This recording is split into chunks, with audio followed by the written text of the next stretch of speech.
Hey guys, it's Momo again, and yes, I'm doing a different type of table talk. Instead of you guys seeing me, I'm editing a video. Now, the reason why I'm doing this is because I wanted to share a few exciting things about my channel and kind of do a short table talk on a topic I feel a lot of people recently don't really pay attention to anymore. Now, as for the new thing that's going to go on my channel, not this Friday, but next Friday, I'm launching a new series called Fake Mom World.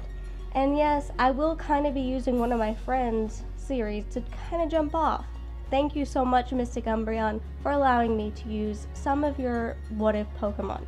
Now, this series, I've already started on the first region. It is going to be a very cool region, and I've already gotten the first starter lines as well as both of your legendary box art Pokemon. The second thing is I'm going to try and be more consistent with uploading of like my Let's Plays and stuff like that. I know I really haven't been that consistent, but I feel like I need to if I want to grow past 300. And I also want to announce that I have a pack battle against Candy Eevee coming up that I am super excited about. As for the table talk today, I want to talk about a historical figure that we just celebrated on Monday, which is Martin Luther King Jr. If you guys don't know who he is, he's a civil rights activist who changed the world in a way. Now, Martin Luther King Jr., he was African American and he fought for civil rights between whites and blacks, but he also had a lot of help, especially from Father Ted from Notre Dame, who recently passed away. And if you've never seen the movie Selma, I highly suggest you do it because it is such a great movie. Now, King was born January 15th, 1928. He was assassinated April 4th, 1968. And why do I bring up King? Well, the way he protested and the way he understood people is something we kind of lost today. When you see people protesting, you see people protesting for things such as police brutality or not getting enough money, and they start breaking things and attacking people. And King always said, if you start doing that, you ruin your own cause. It's not the other person's fault that your cause failed, it's your own.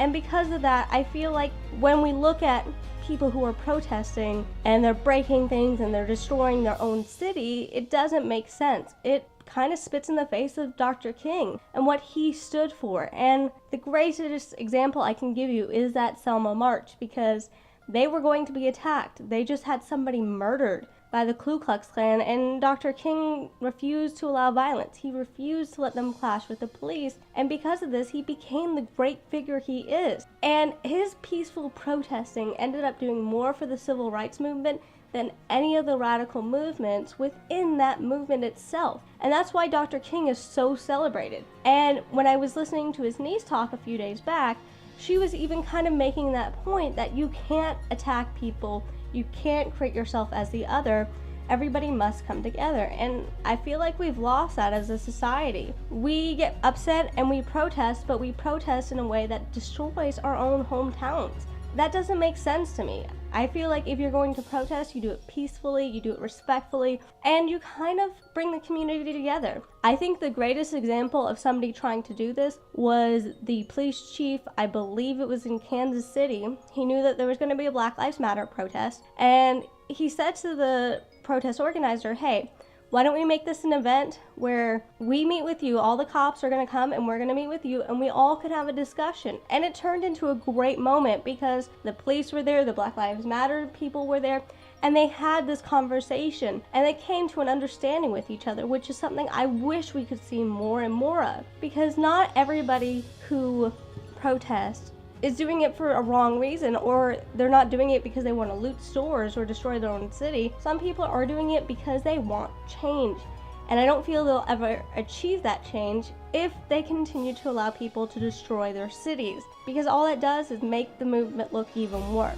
And when people jump to label things as something from a movement, the most recent example is a kid from Chicago who was abducted by 4 African Americans, and he suffered from a mental disability and he was beaten and held hostage for 48 hours. A lot of people jumped on that, saying it was Black Lives Matter, but where is the proof that it was? You can't assume that it is a group of people doing something when there's no proof, because all it does is make you look like you're a racist bigot. And yes, I agree those people needed to be arrested, and I hope they get the harshest punishment, but I don't think it's fair to link them to Black Lives Matter because we have no idea. It's like when the guy think it was like 3 months ago, used his car to hit a bunch of police officers in Arizona. Everybody's like, oh, he's Black Lives Matter, he's Black Lives Matter, he's linked. And I wasn't too sure because there wasn't any evidence, and it came out he was Black Lives Matter, but they had kicked him out of the group for being so radical. I feel like as a society, for us to solve any of our issues, we have to follow King's example and do peaceful protests to create a movement to create change,